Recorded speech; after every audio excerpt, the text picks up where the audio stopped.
Good news mga mahal naming senior citizens. NCSC o National Commission of Senior Citizens. Pila-pilang programa at ayuda para sa mga senior citizens. Ayon kay Attorney Franklin Quijano, ang chairman ng NCSC. Nasa 1,245,067 senior citizens na ang nakaregistered sa NCSC. Kaya para makasali sa programa ng NCSC, mag-registered na. Noorin ang buong video. Andito ang link at ang QR code para makapag-register ng online sa NCSC. Napakadaming programa pala ng NCSC ang nakalatag na at handa ng ipatupad. Anumang oras, narito ang buong pahayag ni Attorney Franklin Quijano ukol sa mga programa ng NCSC. Panoorin ang buong video. Is organized to serve all the senior citizens of the country, whether you represent an organization or not. The commission has just been created, and in fact, that's the reason why this is the second conference. It was created on July 25, 2019. Out of that very simple logic, there has to be an agency, a government body under the office of the president that should be able to help integrate all the activities for the senior citizens. Of course, you will realize that before the organization of the National Commission of Senior Citizens, we have different laws. Laws which at certain extents were considered as who's going to implement all these laws. There are so many laws that are there. So I would like to say that the creation of the National Commission of Senior Citizens is a work of integrating. And that is why our whole of nation, the whole of government, whole of society becomes reverberating slogan, I think, until the end of time. I'd like to say that if we are to mention all the laws, it's going to be a lecture coming from my end. I'd like to suppose that you would know a lot of them.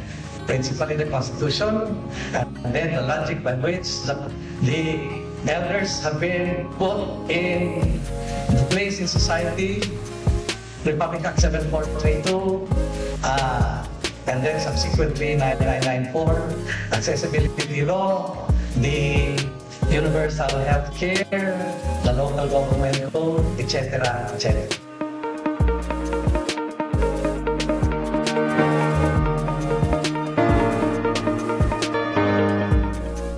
Assalamualaikum. Madayaw mayong adlaw kaninyong tanan. Magandang araw sa inyo lahat. Let me congratulate the National Commission of Senior Citizens on the successful conduct of your second National Advisory Body meeting.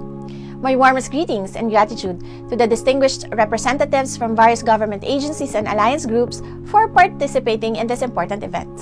Republic Act 11350, or the National Commission of Senior Citizens Act, has been the cornerstone and the heart of our collective efforts to advance the welfare and protect the rights and well-being of Filipino senior citizens.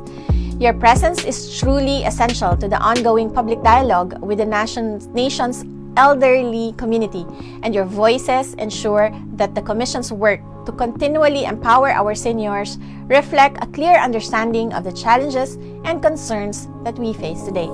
I strongly believe in the Commission's leadership and the critical role that we play in accelerating the promotion of provisions and services for seniors across the country, especially those living in remote areas who have limited access to news and information regarding the government's campaign to ensure no Filipino senior is left behind. Let this occasion strengthen the collaborations between different stakeholders as we continue to advocate for and ensure an enabling, supportive society wherein our elderlies who have served the country for years are living the quality of life they truly deserve. Lahat para sa Diyos, sa bayan at sa bawat pamilyang Pilipino. Syukran.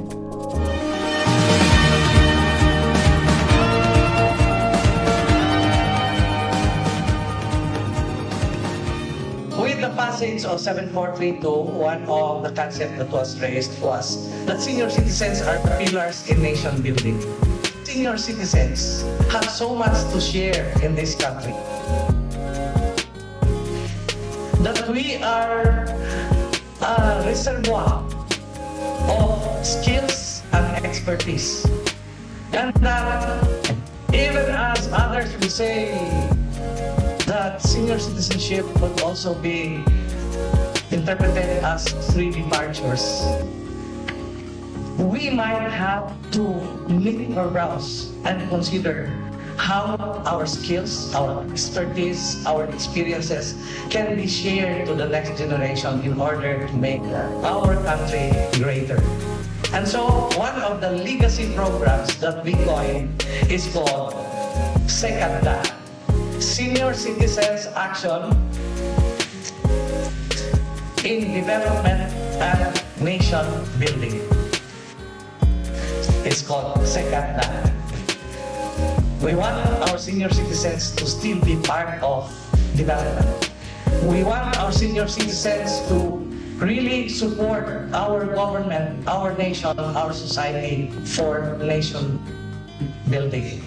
And of course, we want our senior citizens to be productive. For our senior citizens to be productive, of course, we would want all seniors to be healthy. And so, the international advocacy for healthy and productive aging.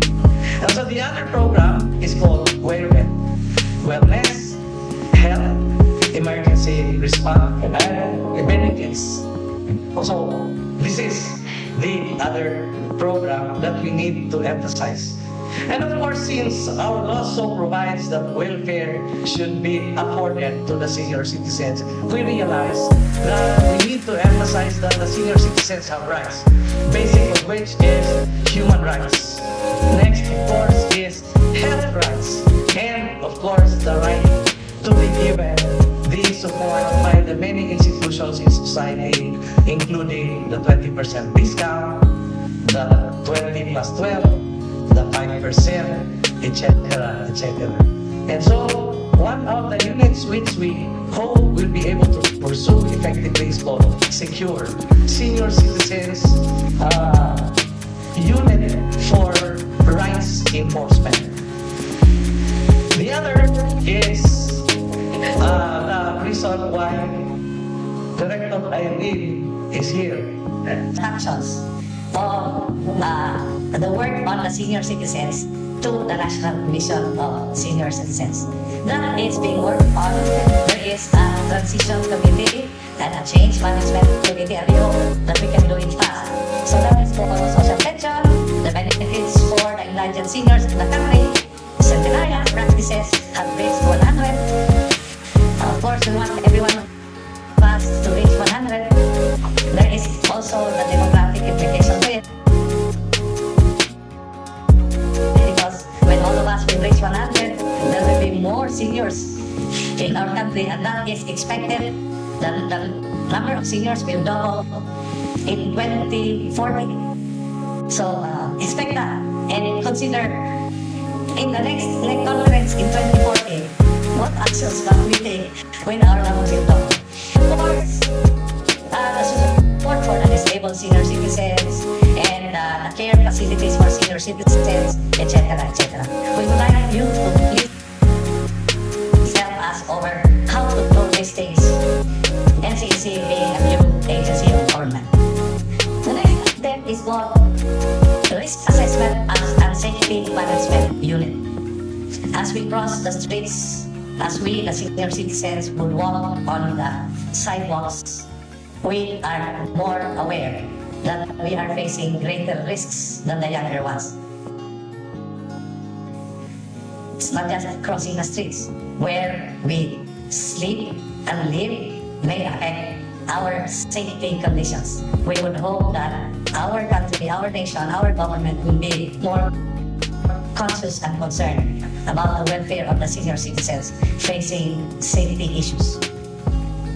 The next item is called PROGRAMA. And some of the advocacies that we would like to do will be eventually come in programs, planning, legislative liaison. One of the practices that we have seen in first world countries is the possibility that senior citizens may be able to retire the second time or even the third time. A multiple retirement system could be advocated with our Congress, both the House of Representatives and Senate.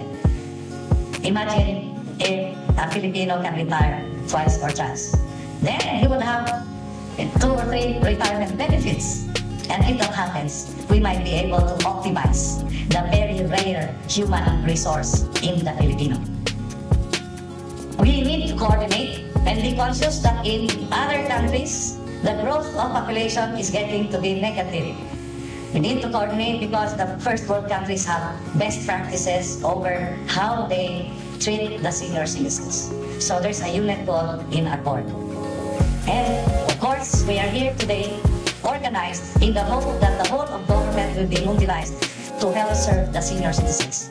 We hope we will be able to sustain and continue the participatory approach. Participatory information, education, media, etc., etc. By exchanging each other's email addresses, telephone numbers, we might be able to face the challenge of addressing the issues of the senior citizens as a one. And finally, our database. Our database becomes a very important character, knowing that when we took over, we didn't have anything. We asked the DSWD, the DSWD was complete as far as the indicted seniors, and that is only less than 1/3 of the population. And so we realized that if this government would be data-driven and digitalized, we need the cooperation of all the senior citizens and all their children, knowing that some seniors do not know how to do online registration, and all the grandchildren and all the neighbors and everyone of us. I have said a mouthful. Still going back to the question, is there anything that you have that will make the National Commission of Senior Citizens even more effective? What else can we do together? Thank you very much. God bless everyone.